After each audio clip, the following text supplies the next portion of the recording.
Welcome back to Views with Hughes, your agenda for news. This is Jerome Hughes, and if you haven't done so already, go ahead, subscribe to the channel, and click the bell notification so that way you'll be notified of future uploads and updates. So this is coming in from thatparkplace.com. It's an article. It's not a news update, but a really tremendously excellent written article by CMS that's entitled George Lucas and Indiana Jones. Now, this is going to talk about the birth of an iconic character, where it's going to be going into details about the story of George Lucas and Indiana Jones, tracing their origins, development, and enduring legacy. Okay. Born on May 14th, 1944 in Modesto, California, George Lucas showed an early passion for storytelling and cinema.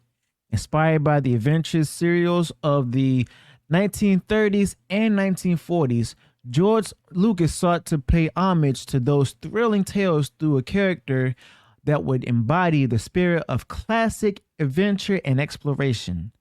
Thus, the foundation for Indiana Jones was laid. Now we have the genesis of Indiana Jones. To bring this vision to life, Lucas teamed up with longtime friend and fellow filmmaker Steven Spielberg. The collaboration between Lucas and Spielberg was a match made in cinematic heaven. Their shared enthusiasm for adventure and their ability to captivate audiences propelled Indiana Jones into the realm of legendary characters. In 1981, the world was introduced to Indiana Jones with the blockbuster film Raiders of the Lost Ark. Lucas served as an executive producer while Spielberg directed the film. However, it was Lucas's creative genius that permeated every aspect of the character and the story, from the iconic fedora hat that we all recall and still appreciate, and the leather jacket to the whip-cracking action sequences. Indiana Jones became an instant cinematic icon. What set Indiana Jones apart from other action heroes was his relatability. Despite his extraordinary adventures, Indiana Jones had flaws and vulnerabilities, making him more human and endearing to audiences. He was not invincible, but rather an intellectual hero who relied on wit, ingenuity, and a deep knowledge of history and archaeology to navigate treacherous situations. The success of Raiders of the Lost Ark spawned a franchise that continues to captivate audiences to this day. 3 sequels followed: Indiana Jones and the Temple of Doom, Indiana Jones and the Last Crusade, and Indiana Jones and the Kingdom of the Crystal Skull. Each film further solidified Indiana Jones as an iconic character and expanded his mythology. Beyond the silver screen, Indiana Jones has transcended into various forms of media, including books, video games, and even theme park attractions. The character's appeal stems from his unique blend of intellect, action, and adventure, which resonates across generations. The creative genius of George Lucas extends far beyond Indiana Jones.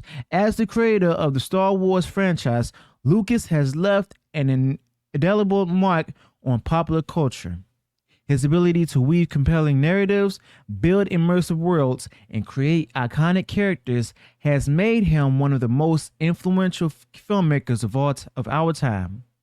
George Lucas and Indiana Jones have become synonymous with adventure and excitement.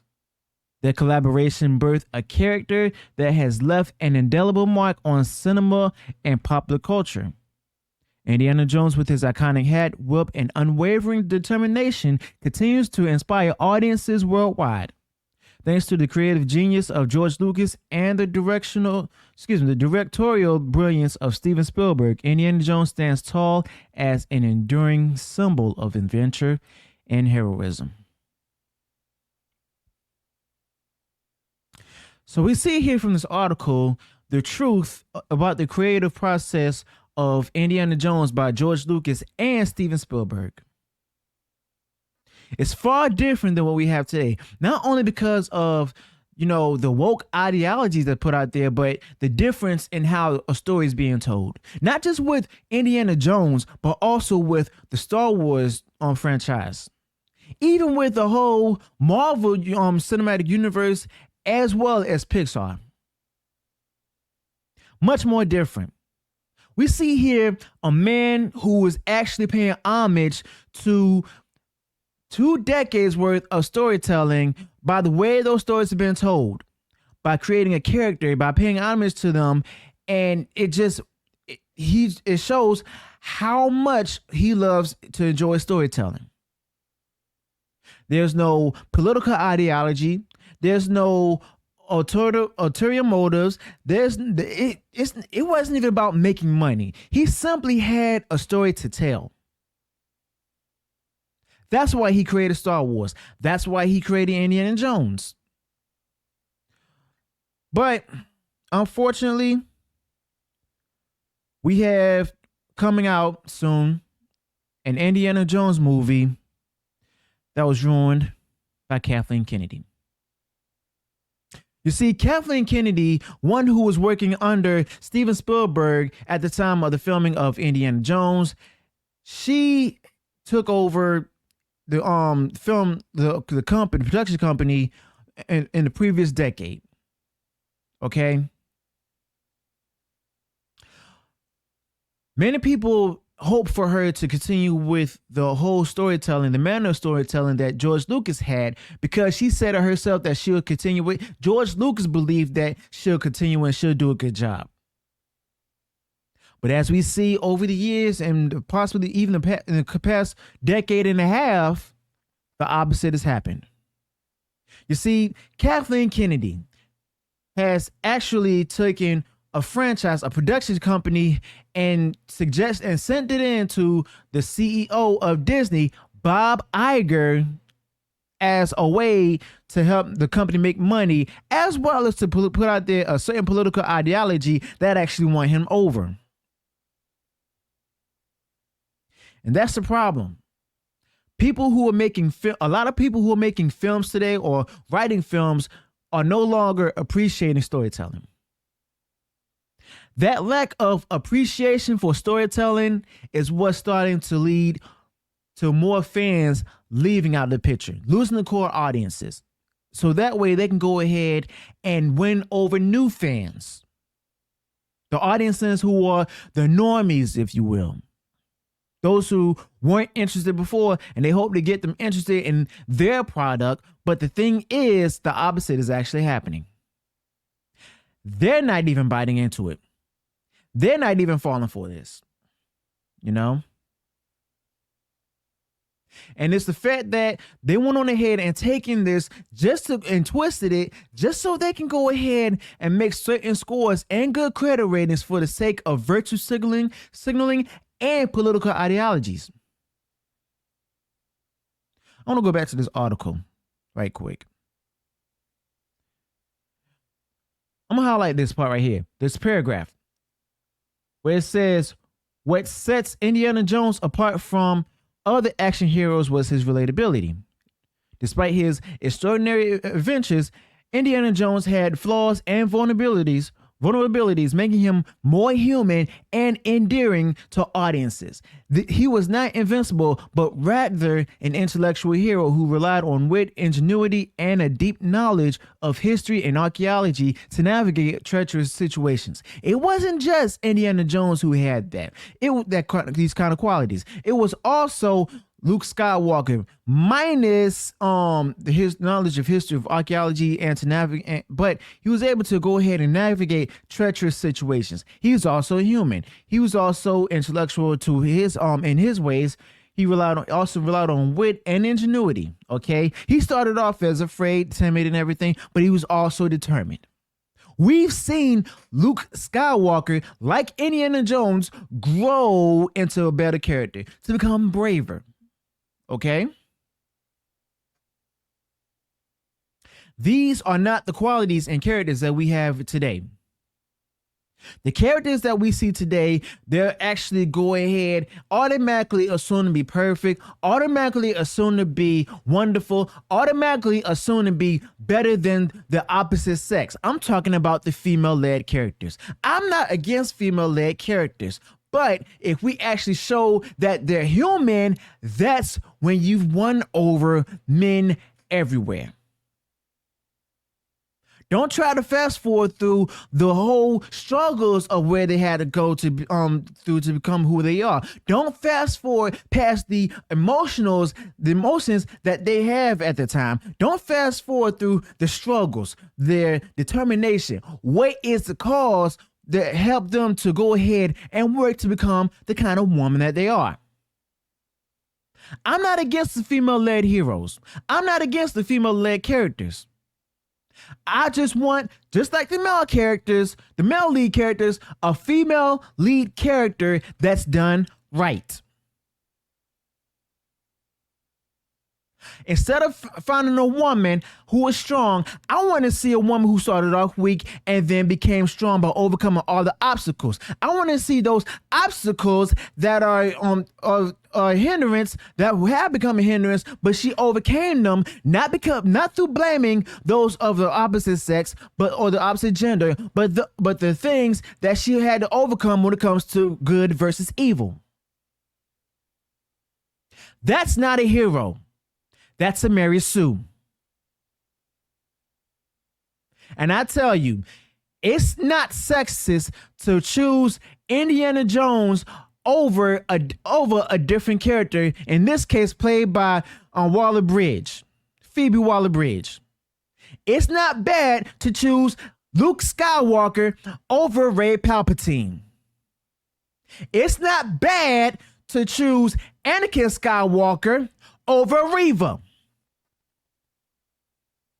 It's not bad to choose the writings and the works of George Lucas over the works of Kathleen Kennedy and her story group. As a Star Wars fan, I've grown tired. I was patient. Now that patience is gone. Many other fans feel the same way, have the similar sentiments, to the point where we've now given up on what Lucasfilm has planned and installed. The only way that we're able to go ahead and return to the fray of the fandom to get back to Lucasfilm is for Kathleen Kennedy to be gone, is for her story group to be gone, is for the project to be replaced, is for new directors that are better than J.J. Abrams, John Mango, and Rian Johnson. Bring back Jon Favreau. We don't trust the works of Dave Filoni either.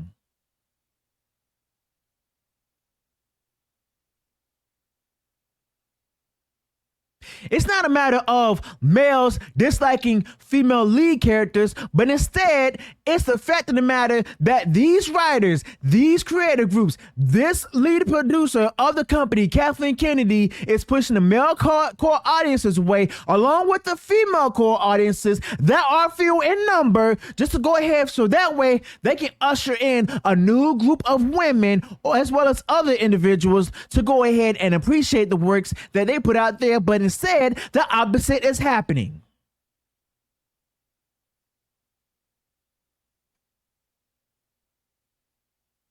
This is something we don't want.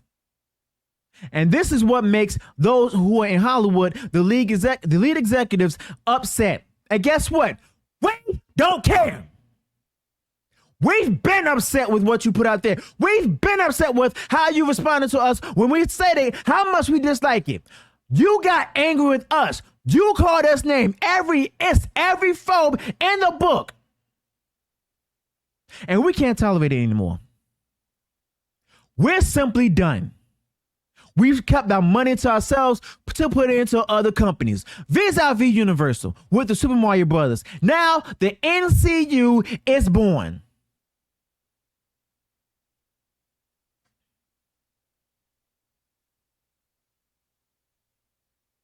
I'm not upset anymore. I'm not angry. At this point, I'm jaded.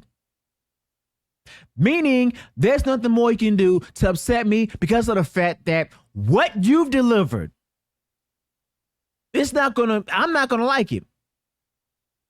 Because we've already seen your intentions. We know your intentions out there. What you're trying to fulfill, what you're trying to put out there. Okay? So it doesn't only take letting go those who are putting out there the initiatives of DEI as well as ESG to go ahead and win us back. As far as trying to go ahead and continue the Skywalker storyline of Star Wars, well, that's too late. Kathleen Kennedy set out to do what she was planning to do, and she accomplished that. With that, she lost fans, and when she lost fans, she loses money for the company.